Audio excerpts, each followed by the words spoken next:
humildemente ayudar a corregir ese error y para ayudarnos a nosotros. En realidad está aquí con nosotros Eduardo Carelli. ¿Cómo estás, Eduardo? Bien, Bienvenido. Guillermo, qué placer, un gusto acompañarte. Para nosotros también.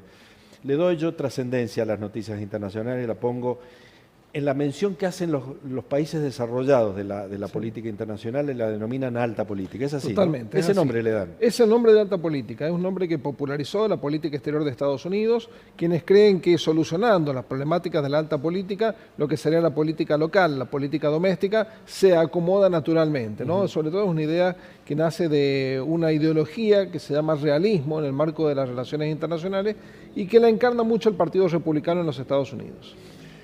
Hablemos un poco de estas, hagamos un repaso, te propongo, de cosas que Bien. están sucediendo, algunas que no se mencionan y personalmente me parece raro que no suceda, como la guerra entre Tailandia y Camboya. No sé si es una guerra de baja intensidad todavía, pero sí es el episodio número 1000 de una guerra histórica. Sí, sí, tal cual, Guillermo. El episodio número 1000 de una guerra que, digamos, ha transcurrido a lo largo con distintos momentos, ¿no? Con distintas intensidades a lo largo del siglo XIX y en el principio del siglo XX. Un conflicto que se remonta a 1907, cuando en ese momento Siam, Tailandia hoy, en ese momento Siam, y Francia establecen cuáles iban a ser los límites. Recordemos que Francia era la potencia colonizadora de todo el sudeste asiático.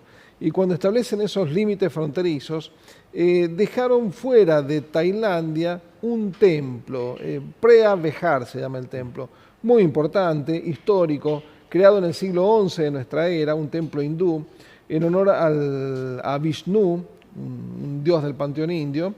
Entonces, en ese contexto, ese templo, como no entró en el acuerdo limítrofe entre Francia y Tailandia, se dio por entendido que quedaba del lado camboyano.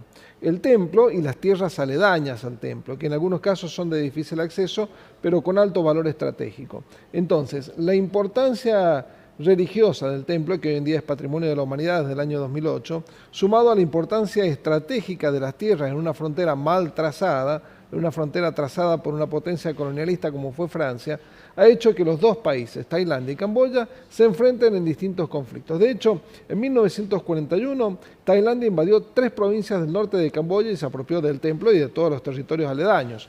Pero terminada la Segunda Guerra Mundial, debió devolver esos territorios. Pero el conflicto no paró ahí. Tuvimos de nuevo enfrentamientos militares en años cercanos, incluso en el 2007, 2008, 2009, 2011. Es decir, que no es un conflicto que de pronto nos sorprende. Y ahora en todo ha escalado, caso, ¿no? y como dices, Guillermo, en todo caso es un conflicto que se ha actualizado, ¿no? De hecho, Tailandia acaba de atacar con aviones F-16 el ejército camboyano que se había movilizado hacia la frontera. Camboya acusa a Tailandia de haber invadido y de querer quedarse con el templo de Preah Vihear. Y por otro lado, Tailandia acusa a Camboya de movilizar fuerzas hacia la frontera y haber bombardeado con su artillería todas las poblaciones, incluso civiles, posiciones del ejército tailandés y posiciones civiles en la frontera entre los dos Yo países. estoy seguro que mucha gente se está enterando ahora.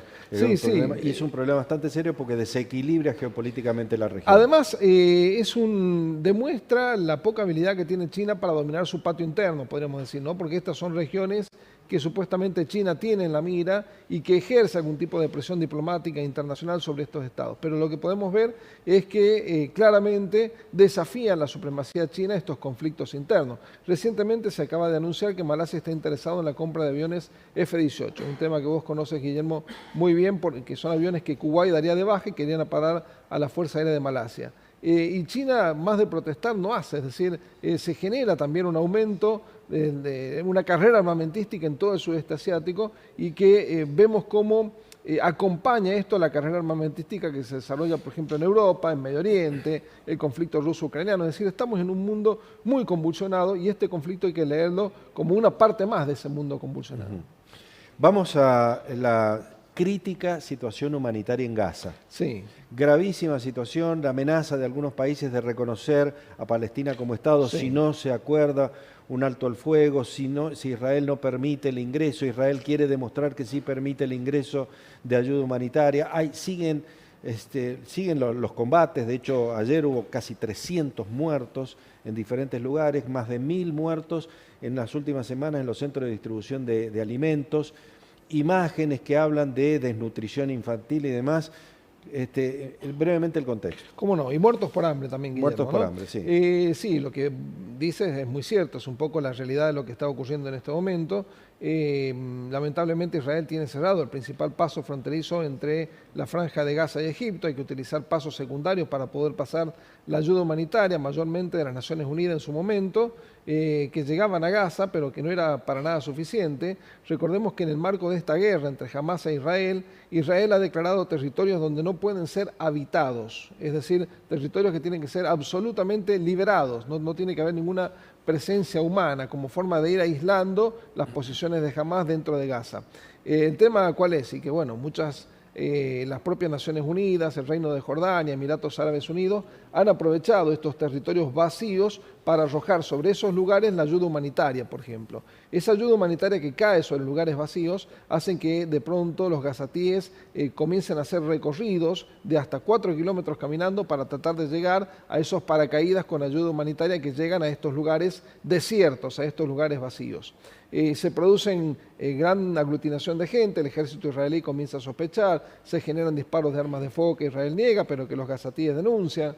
Entonces tenemos una problemática muy difícil de solucionar. Insisto, con intervención internacional, Jordania, Emiratos Árabes Unidos, ahora una fundación, que es una fundación que ha surgido en Estados Unidos, una fundación humanitaria para ayuda de Gaza, es la que está comenzando a reemplazar lentamente a las Naciones Unidas en su ayuda humanitaria para con Gaza. Pero tiene la misma problemática que tuvieron las Naciones Unidas. ¿Cómo hacer para distribuir esa ayuda que está llegando a cuentagotas, o que al menos se distribuya a cuentagotas? Con gente muerta de hambre.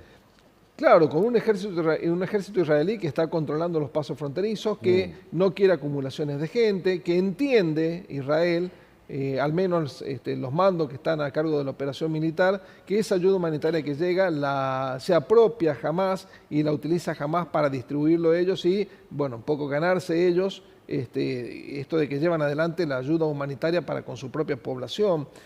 Por supuesto que Hamás denuncia que no es así, que ellos no toman la ayuda humanitaria internacional para usarla como beneficio propio, podríamos decir, ¿no? Entonces, en ese contexto tenemos una problemática que se profundiza, personas que mueren de hambre. Recientemente se denunció que los médicos que atienden, por ejemplo, el hospital en la propia ciudad de Gaza, capital de la Franja, el personal sanitario pasaba hambre y se encontraban en situaciones prácticamente famélicas algunas enfermeras porque no reciben ningún tipo de alimento, y cuando lo reciben terminan distribuyéndolo entre gente que está más necesitada que ellos. Complejo escenario, desde lo humanitario y desde lo geopolítico también. Absolutamente. Lo que decías, perdón, sí, Guillermo, me quedé pensando, lo que decías acerca de la amenaza internacional de reconocer a Palestina como un país. Lo ha dicho Francia, lo ha dicho Gran Bretaña, ahora lo acaba de anunciar Canadá. La condición que ponen es de que desaparezca Hamás y que se democratice la Franja de Gaza, ¿no? Lo cual hace que termine siendo una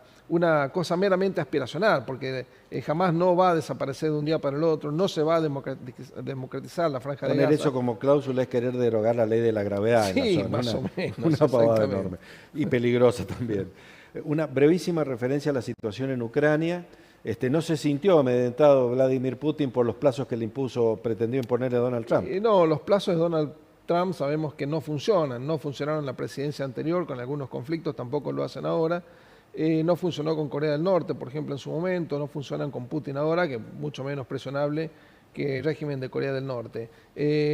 Trump habló de un límite de 12 días para que Putin se sienta a negociar con Ucrania, y si esto no pasa, bueno, evidentemente puede llegarse a retomar la ayuda militar de Estados Unidos para con Ucrania, que es clave si se quiere detener en este momento la invasión, no solo la invasión, sino la ofensiva en el marco de la invasión que Rusia está llevando adelante. Recordemos que en las últimas horas ha habido un importante ataque aéreo con misiles y también con drones, incluso a Kiev, digamos, ¿no? Kiev, como llaman los ucranianos, la capital del país, que ha generado una gran cantidad de muertos y heridos. Un frente que en este momento está Ucrania en retroceso y que necesita de forma acuciante la ayuda militar, no solamente de los países de Europa Occidental, sino también de Estados Unidos, si quiere detener la ofensiva rusa, ¿no? Entonces, Putin coloca sobre la mesa de negociaciones futuras y nuevas sanciones para con Rusia, si no detiene el conflicto, y amenaza con retomar la ayuda militar. Por supuesto que esta vez no va a ser tan generosa como con Biden, tan gratuita como con Biden, sino que tendrán que pagarle a los países de Europa Occidental o la propia Ucrania, pero amenaza con retomar la ayuda militar para con el régimen de Kiev. Siempre es muy interesante conversar contigo de las cuestiones internacionales, no las vamos a abandonar, y te dejo un tema para dentro de unos días, unas semanas, que nadie toca también y que es importante para nuestro país, que es el convenio antártico, sí, internacional. No, nadie lo quiere mencionar, nadie se quiere hacer cargo, y hay que finalmente poner en blanco sobre negro qué riesgo corre Argentina de poder luego no reclamar el territorio que hoy sí sostiene que es argentino en el marco del convenio antártico. Te propongo que sea un diálogo, porque conoces del tema más que yo.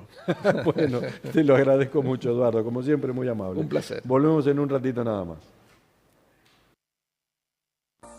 En SEAC, la tecnología de última generación se combina con la calidez humana.